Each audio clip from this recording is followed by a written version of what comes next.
LNG exports on schedule after its 41st shipment departed today. Morobe residents ready to welcome athletes to the PNG Games.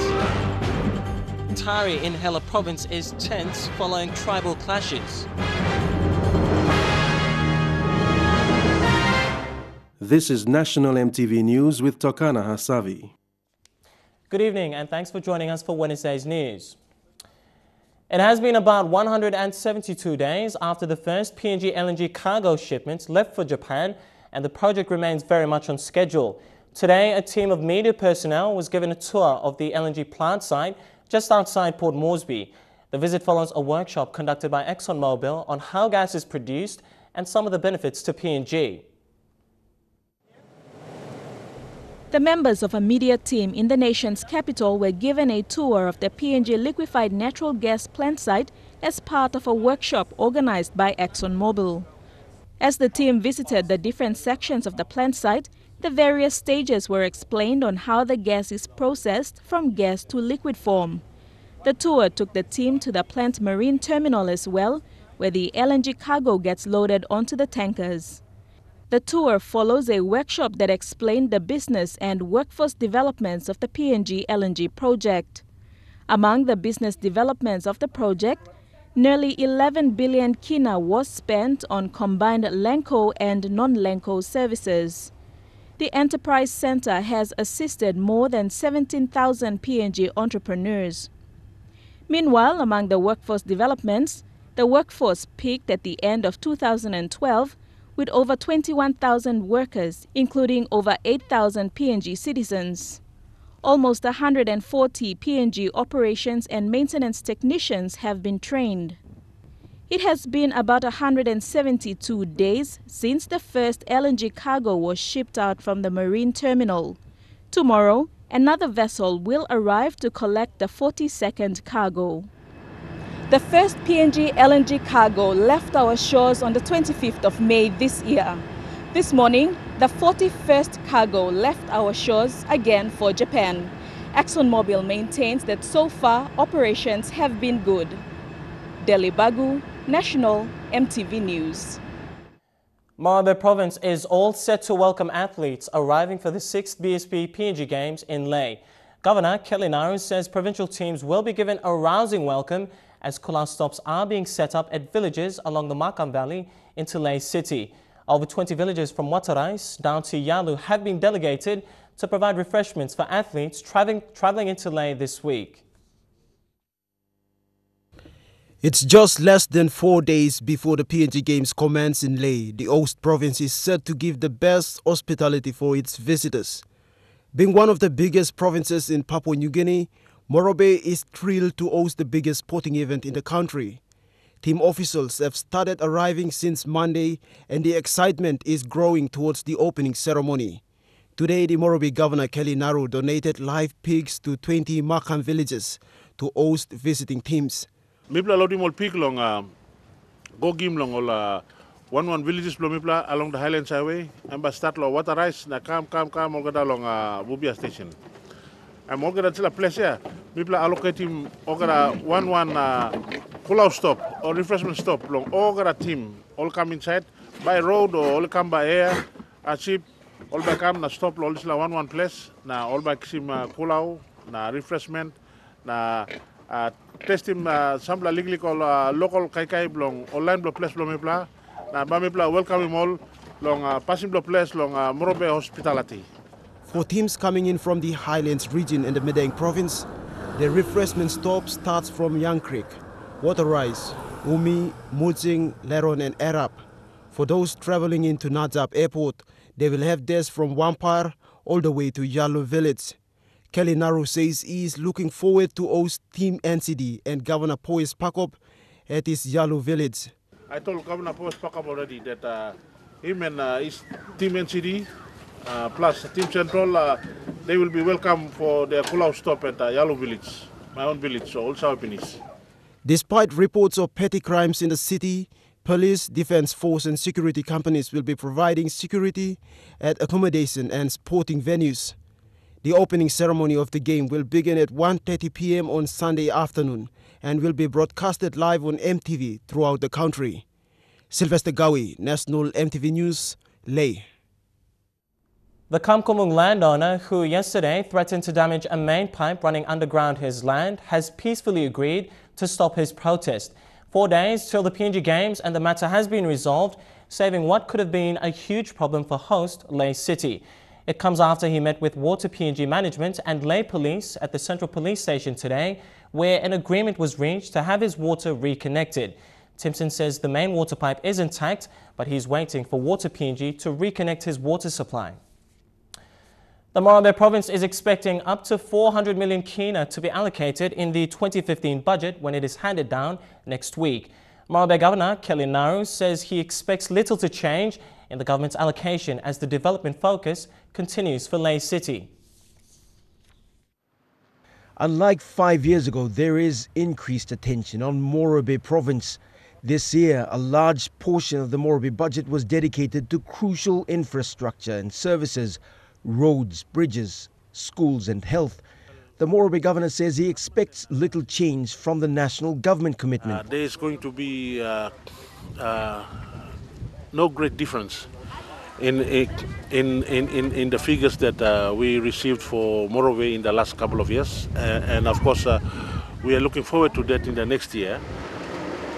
The level of attention Leh City in particular has received in the last 3 years has been unprecedented. The roads left unattended for 2 years prior were fixed when public pressure increased. There is now an international port which will be opened soon and a 4-lane highway under construction. The government says it is a reflection of the importance Leh City plays in the country's economy. You know, national government has committed itself to developing Leh as an industrial city. And with industrial tech comes a lot of responsibilities and obligations to develop the city to a state where it is befitting of the status as an industrial city. Now with the PNG Games, Morobe stands to reap even more benefits. Incomes for the informal sector are expected to see a spike, and big businesses are also expecting huge revenues in the 2 weeks of the Games. Scott Waide, National EMTV News, Leh. Energy company Puma Energy has announced plans to invest further in Papua New Guinea. The investment plans will transform the company's operations into a major petroleum hub for the Asia-Pacific region. Strategies include refurbishing and expanding its service stations and fuel storage capacity across the country and upgrading the company's refinery at Napa Napa. Energy company Puma Energy has released its 2014 third quarter results. It recorded that the volume of sales increased with the help of a successful entry into new markets. Gross profit increased by 31% compared to last year's third quarter results. The approximate measure of the company's operating cash flow also increased by 21%. Puma Energy has also announced its growth plans for PNG. Puma Energy's Chief Operations Officer, Asia Pacific and Middle East, Rob Jones, said Puma Energy's plans would see significant investment made into local communities to create jobs, build skills and support Papua New Guinea's economic growth. Mr. Jones said the new branding was the start of an extensive program to bring better facilities and service standards to Puma Energy's fuel terminals, retail service stations, and aviation capabilities in Papua New Guinea. They will also look into refurbishing the company's oil refinery at Napa Napa. Puma Energy said it will also be bringing its leading global health, safety and environmental initiatives and programs to all its operations in the country. Delhi Bagu, National EMTV News. And among stories coming up after the break, a double murder leaves a community in shock and more than 20 people killed in tribal clashes in Hela. Stay with us for the details. Welcome back to the news.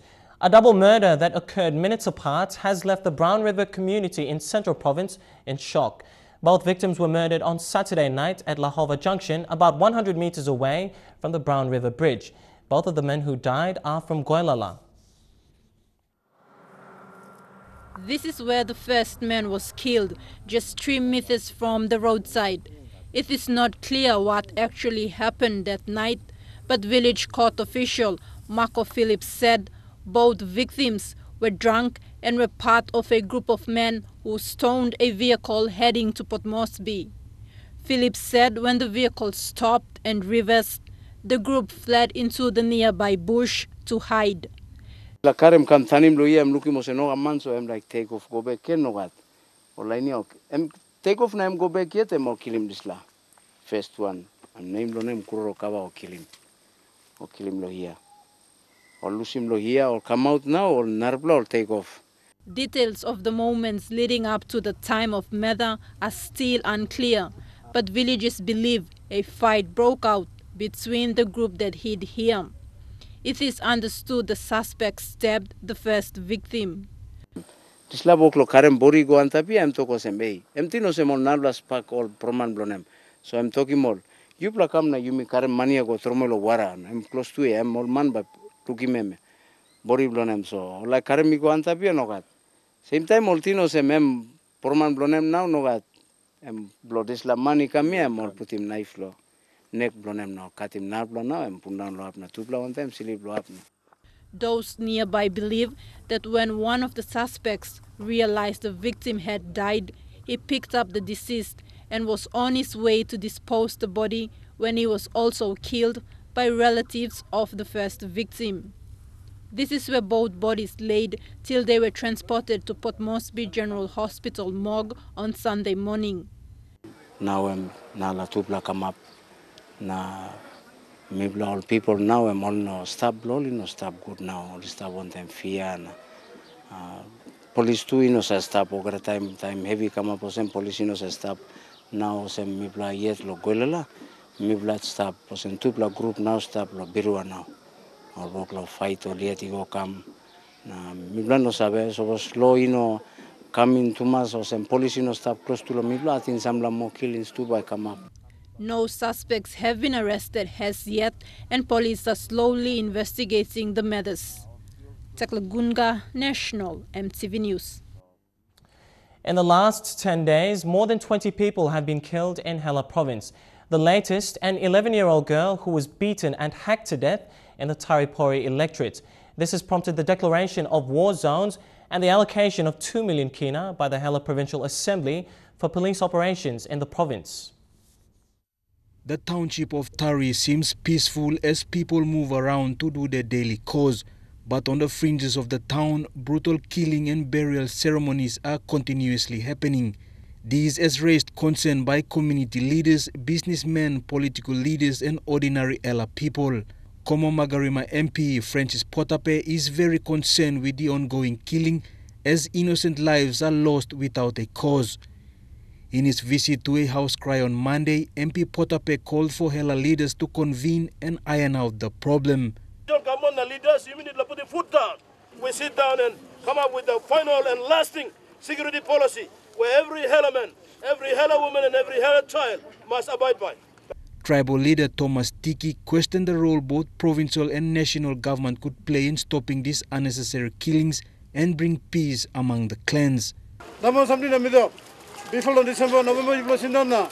Laws, born northern Sel Hela, you may start the so be memorized. Now you will a big road, a big airport, a big hospital. Ambulance said, people is survive, people is done nothing. None of them, number priority. After presenting a sum of 5,000 towards burial costs, EMTV was told that a shootout occurred at the burial site between two local tribes. Meanwhile, yesterday the Hela Provincial Assembly met and allocated a sum of 2 million for police and defense personnel to do operations and bring those responsible behind bars. All putting me go to police and the law order, provincial law order chairman, including the team now by solving this problem. But as we said, demand to has provided. Police mobile units on ground also confirmed that more manpower is needed to capture those instigating the fights. The province remains tense. Jack Lapava Jr., National EMTV News. Marprik MP John Simon has maintained his innocence of allegations of false pretense and official corruption. He was alleged to have paid a total of 86,050 kina to his two private companies, which allegedly rendered services during the election campaign in 2012, as reported in yesterday's Post-Courier. He feels that he's being unfairly trialed by the media without being proven guilty in a competent court of law. LLG presidents and MAPRIC students from the University of Papua New Guinea were present to hear what their member John Simon had to say about allegations against him. Mr. Simon assured them he is still innocent until proven guilty by the court. The allegations which are against me are just allegations until proven by the court. I would definitely like to say I still am very innocent on these allegations. Mr. Simon was arrested by police last week Friday and charged for false pretense and official corruption. He was alleged to have paid his own company for services during the 2012 election campaign.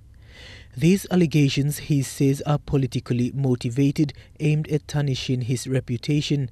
Before becoming a politician, Mr. Simon was a successful businessman. He says he has declared his business interest to the Ombudsman Commission when elected as the member for MAPRIC. Police did not give me an opportunity to reply to these allegations. What police should do for a normal leader, it is not a law, but protocol must be accorded to leaders. At least invite me in for them to question me, to answer to these allegations, which police did not even invite me in for questioning. All they did was got me a warrant of arrest to arrest me. Mr. Simon has also sought legal advice from his lawyer to sue the Post-Courier for running a headline story on the allegations, and has also questioned the role and function of Transparency International PNG for its unfair judgment against him. He says the matter is before the courts to decide, but feels he has been unfairly trialed by the media and other agencies. Mickey Cavera, National EMTV News. The autonomous Bougainville government's Vice President, Patrick Nisira, has commended the Australian Defence Force and 5 other international countries for the successful completion of Operation Render Safe. Speaking on behalf of Bougainvillians, Mr. Nisira also thanked the Australian government for funding the operation that saw the removal of war explosive remnants in Torokina. This now makes it easier for the ABG to acquire accurate information for future planning and to also remove remaining ordnance. Operation Render Safe successfully ended last week. The fate and whereabouts of people who went missing during the Bougainville crisis remain unknown. It has been the cause of great anguish and uncertainty for their families. The International Committee of the Red Cross and PNG Red Cross since 2012 have been working closely with the national and autonomous Bougainville governments to clarify the fate of the missing, as well as possible avenues to support their families. Most bodies of those killed during the Bougainville crisis were never recovered and will probably never be found. Families and relatives of the missing persons on Monday this week farewelled their loved ones killed but never found during the Bougainville crisis. An emotional and moving sea burial ceremony. Tributes were paid to the thousands killed, signified in a peaceful march that started at Berlisi Park in Buka Town, a mass grave, then a boat ride through the Buka Passage before wreaths were thrown into the sea. Several families interviewed were traumatized but said life goes on. An earlier interview with Red Cross Brandon Michael Kanik, who says under international humanitarian law, families have the right to know. It was identified in the workshops government lacked understanding to its obligation of informing those families who lost their loved ones. The government's military authorities and armed groups, he said, have an obligation to provide answers to questions about people who went missing during the Bougainville crisis. Fabian Hakelitz, National EMTV News. Bulolo district in the Morobe province now owns a new aircraft. The plane, bought using its DSIP money, has been named Spirit of Bulolo and will fly to some of the most remote areas in the Bulolo district. This follows various pleas by Bulolo people who continue to suffer because of the absence of road infrastructure and poor service delivery. At around 2:15 p.m. this afternoon, the Spirit of Bulolo touched down at Lay's Najab Airport for the first time. It will join a fleet of other airplanes owned and operated by the North Coast Aviation. What has come up to the fore are the difficulties faced by people that has forced the district to buy these 9-seater aircraft. Bulolo district plani hablo mipla am remote na mipla sa panim hat lo ron lo karna karmo something kam no some ocean do mipla gatimo good all natural resources mipla gatimo all cash crops no all animals na something very hard lo karikam time mipla ron lo carway road im no good lo gan.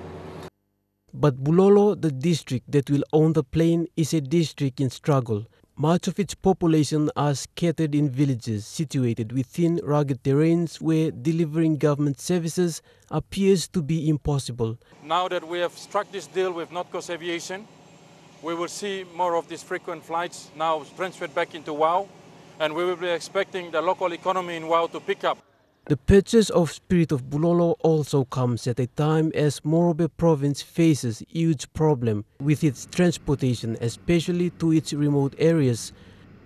While the plane will carry the name Spirit of Bulolo, Sam Basil, the Bulolo MP, says it belongs to the people of Morobe and called on the other 8 MPs to follow his district's footpath. To buy a new turbine engine, it will cost 6 million. I can't commit 6 million out of the 10 million. For Bulolo, because I'm in the opposition and I don't have access to the development funding. Buying this little plane cost us about 800,000 kina. Putting up infrastructure in WOW will bring the price up to 1.2, 1.3 million, which will be subsidized and owned by North Coast Aviation. And I'm calling on all the members of Morobe who needs air service, please do the same. Bulolo district is also looking at extending its services to Gulf and Oro provinces. It's expected to reduce traveling costs and time, and most importantly, making the journey less difficult. Spirit of Bulolo will begin its first flight coming January 2015, traveling to isolated airstrips in the district, such as Sim, Papi and Garasa for the first time in many years. Edwin Fidelis, National EMTV News, Ley. On a related topic, the people of Bougainville now have a new vessel that will provide shipping services within the autonomous region and abroad. MV Jibu was given a rousing traditional welcome yesterday in Buka upon its arrival. MV Jibu accommodates 375 passengers and will operate Buka, Rabaul and Ley routes. Its first voyage is today, ferrying the Team Bougainville contingent for the PNG Games in Ley, Morobe province. The ship is named after a traditional rock located near Sohano Island.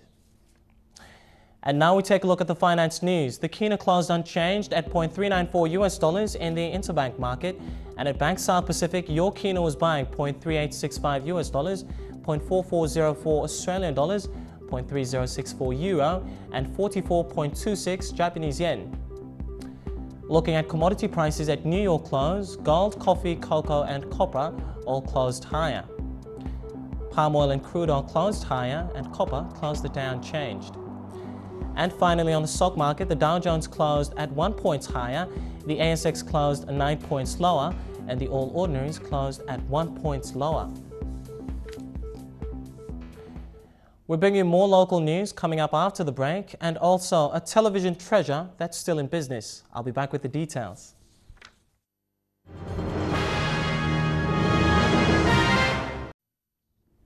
Good to have you back with National EMTV News. The small to medium enterprise sector is the biggest employer in the country. Thus, more people should be appropriately trained to embrace the sector.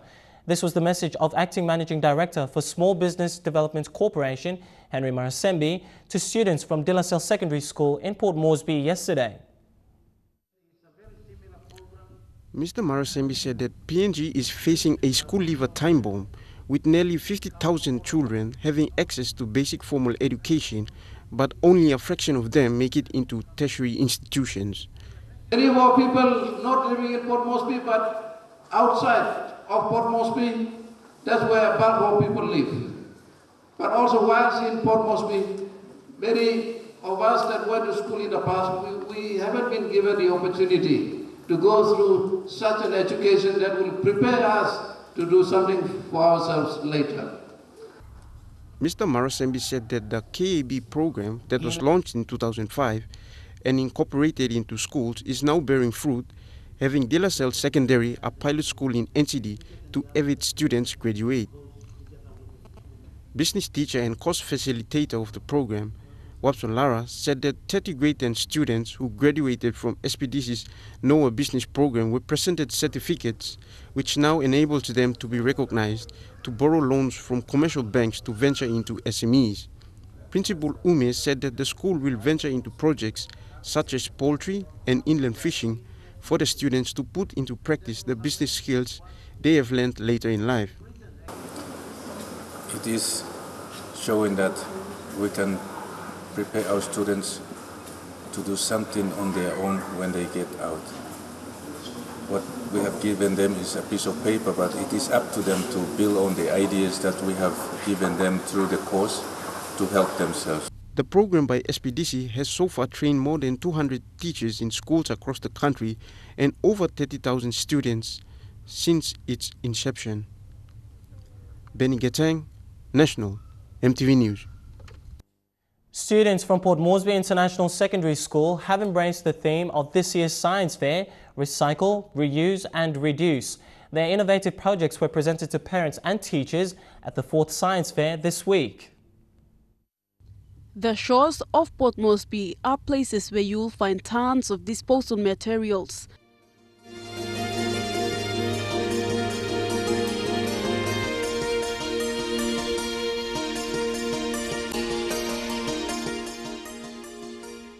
Mostly plastic bags, empty containers, bottles, and every other junk. The event at POMIS encouraged students to get these disposal materials and turn them into something useful.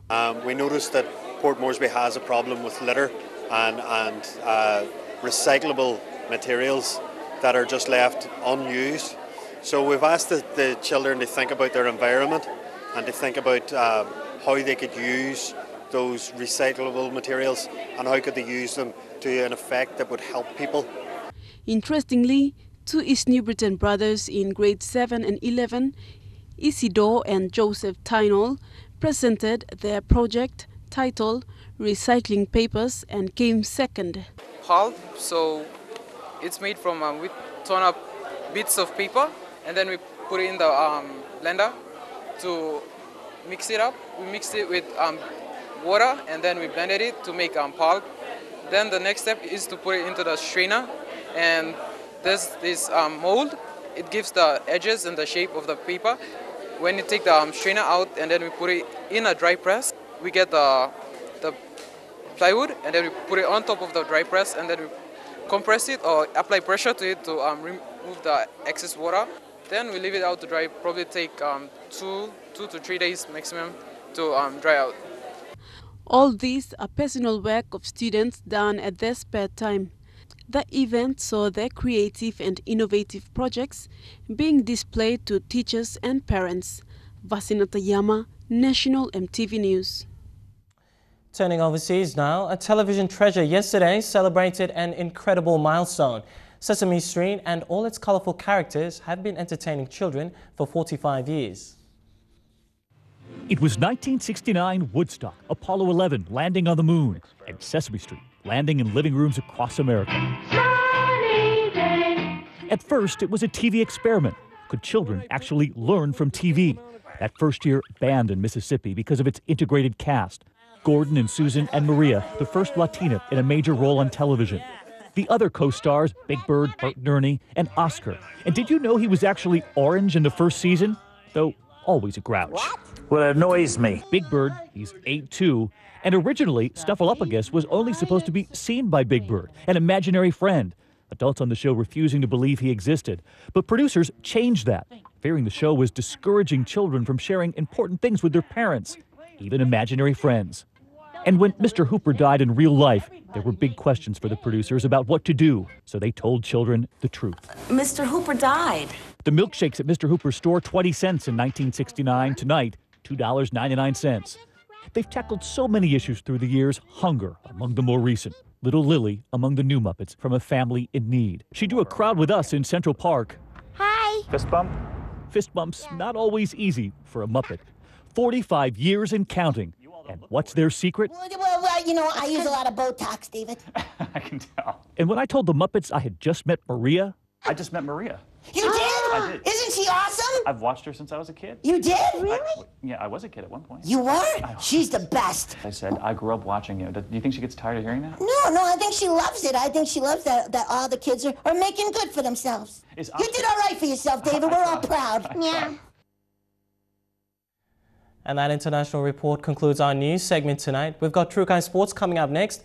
Team Central departs for the PNG Games. I'll give you that and more after this break.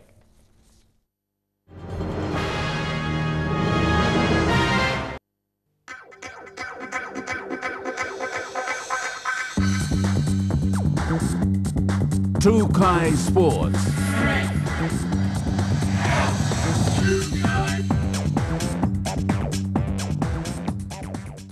BSP PNG Games 2014. 3 days to go. Support your province. AFL star Gary Ablett Jr. left for Australia on Monday for training. Gary and his friend Zach Smith, who plays for Gold Coast Suns, used their off-season break to help the children of Port Moresby through sports. Playing for Gold Coast Suns AFL team, Gary Ablett Jr. and Zach Smith left the country on Monday after their visit to Port Moresby. The pair took time off to visit Moitaka in Port Moresby. For Gary, this was his second visit to Port Moresby, and for Zach, it was his first. Gary, who is the captain for Gold Coast Suns, was drafted in the age of 17 and originally played for Geelong Cats before moving to Gold Coast to play for the Suns. Gary, who was contracted with Gold Coast Suns on a 5-year plan, has 1 year remaining on his contract. But I really enjoyed it over here. You know, it was great to come last year and do a few clinics at the school and get the footies out. But for me, it's not all about growing the game. It's you know, putting a smile on the kids' faces and being able to get there and have fun and play some sport. I think that's what it's all about. He plans to stay on with the Gold Coast Suns before he decides on what to do in the future. He says after his football career, he would like to become a coach one day for a team at international and national level. Zach also made his first debut into AFL at the age of 16 for a local team in Rockhampton before he was taken on board by Gold Coast Suns. It can get hard at times. AFL these days is a full-time job, so that is my full-time job. I play that for a living. And you just have to, you're right, you have to have a balance of your social life and your footy life, otherwise you just get too drained, I suppose. He said AFL is his life and career, and he is looking forward to a bigger and better season next year. Zach is also planning on going back to study one day, but at the meantime, his mind is set on AFL and is enjoying his footy. The two men are looking forward to returning again next year and hopefully come with more AFL players to teach, have fun and play a game of footy with the children of Port Moresby. Godwin Eki, National EMTV Sports.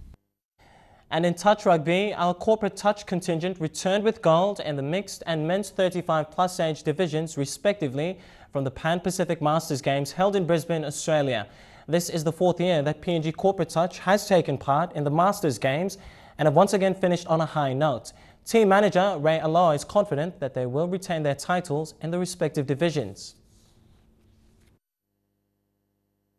Flanked by their family and friends, the PNG Corporate Touch team returned with their spoils from the Pan-Pacific Masters Games held in Brisbane, Australia. This is the 4th year that PNG Corporate Touch has taken part in the biannual event, and once again they have bagged medals in the respective women's, men's and mixed division that they have fielded teams in. And in this tournament, this is about the 4th time that Corporate Touch has sent the team for the Pan-Pacific Masters Games. And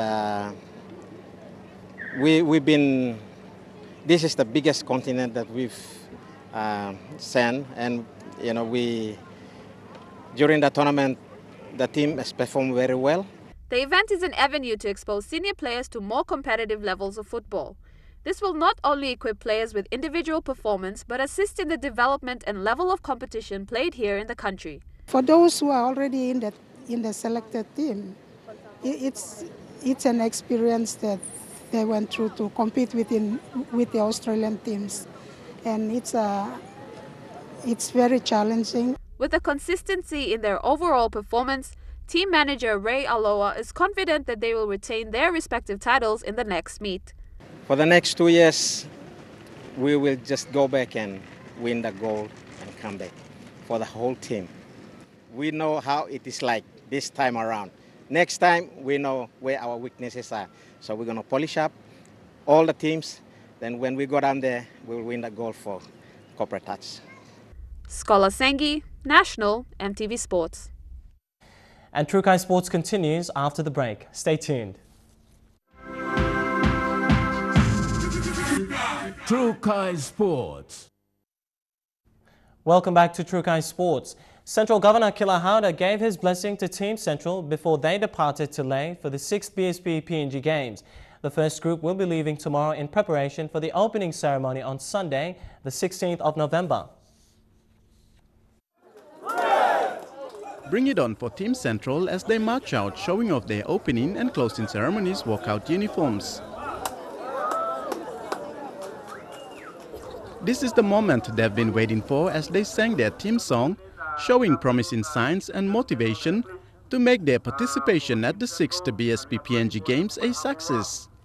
Commonwealth gold medalist Gawatau pledged their support in leading the newcomers Lone Bowl, while the men behind Tubusera Cricket, Raymond Auda, handed over cricket equipment from Australia to the cricket team to defend their gold medal title. Swimming will make their debut, including EMTV Sports' Godwin Eki as part of the team. An experienced snooker side made their presence known, with table tennis mostly filled with athletes coming from the Tubusera Table Tennis Club. And you wouldn't go past the home of gold in weightlifting, Hanua Bada, who chipped in strong rivalry in powerlifting and weightlifting. The team amounted to 400 athletes and officials participating in 24 sporting codes. Central Governor Kila Auda was delighted to present 600,000 kina, adding to the amount given in the preparation phase. You are going there with our people in heart. Central Province must be your heart. Central Province is why you are going there. You represent Central Province and its people. The team's logo was unveiled as they gear up to send the first contingent in 10 sports, including soccer, para-sports, taekwondo, lone ball, boxing, weightlifting, and basketball tomorrow. Tere Alex, National EMTV Sports. The PNG Palais are on an official invitation to compete at the 5th Annual Bailey's Fiji Coral Coast Sevens to be staged on Thursday and Friday at Lawaka Park, Central Coast, Fiji. The Palais were invited following their success in the 2014 Gold Coast National Sevens last month and are one of the 12 women's teams. MTV's Lorraine Genia has this report. Rugby has been heading in the right direction, especially after the PNG Palais were crowned champions at the 2014 Gold Coast National Sevens tournament last month. But whether or not they are able to maintain their winning streak remains a concern. Earlier in the year, head coach Eleanor Kunatuba announced Fiji as their ultimate rivals in sevens, and to be facing some of the best on their home soil will be a challenge of its own. With Joanne Lagona's inclusion to the team, alongside Palais regulars Menda Ipat, Michelle John and Dulcie Bamai, this provides for a comforting combination.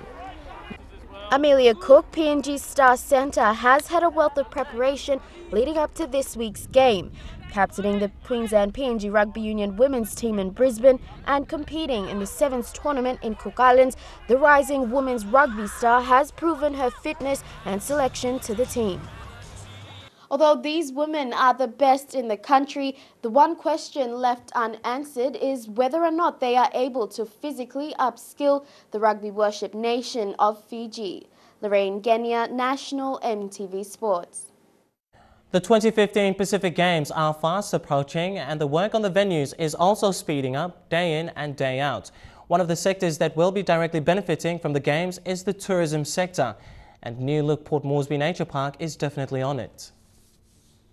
The divine, pristine and untouched natural beauty showcasing Papua New Guinea's unique species will be on display come 2015.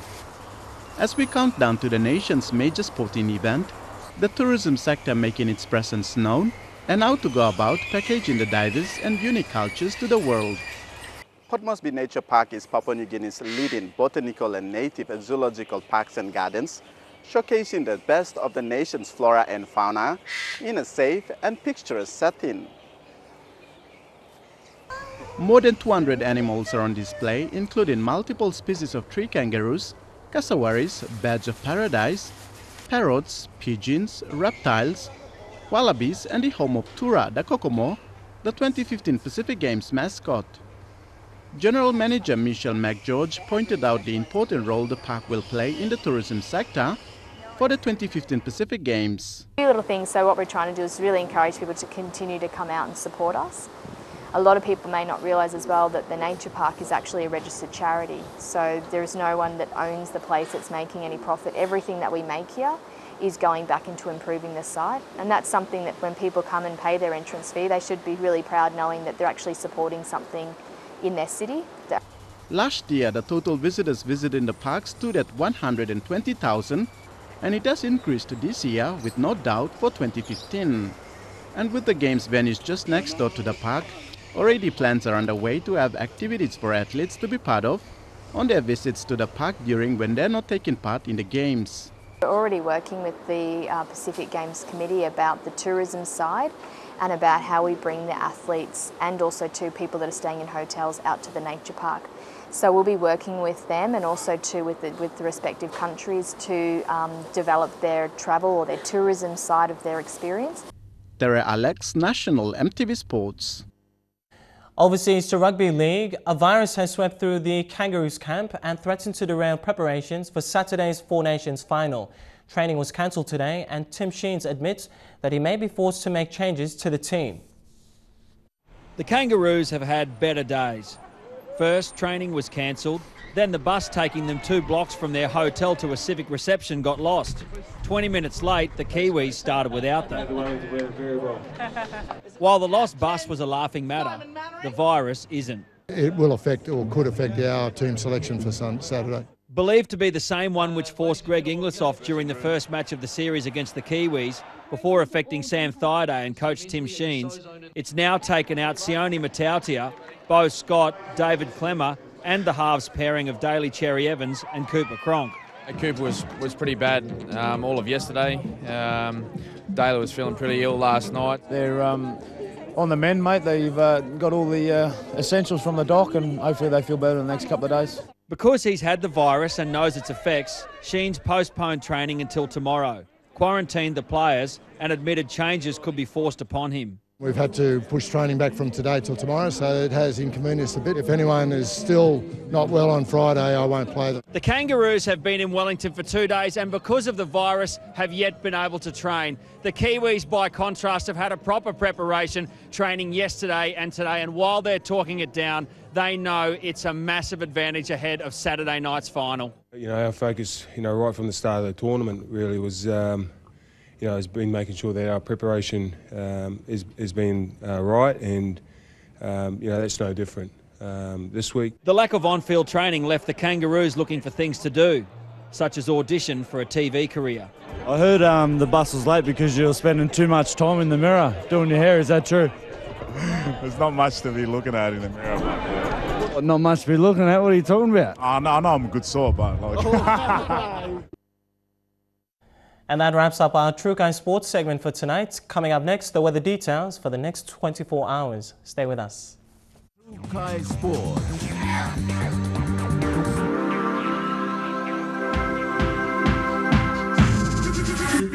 True Kai Sports.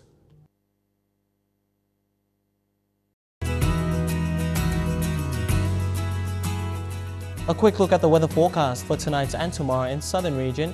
The nation's capital, fine although cloudy at times. In Momase, all centers to look forward to some showers. In the New Guinea Islands, all centers thundery showers except Lorengau, brief showers. And lastly, in the Islands region, all centers evening showers, then morning fog. Now before we go, quickly recapping our top stories again. Today's LNG shipment brings to 41 the cargo shipped so far. Also, TARI town is still tense following deadly tribal clashes, and Team Central departs for the PNG Games. Well, that's been National EMTV News tonight. On behalf of the news crew, I'm Tokana Hasavi. Thanks for your company. You take care and stay safe. Good night.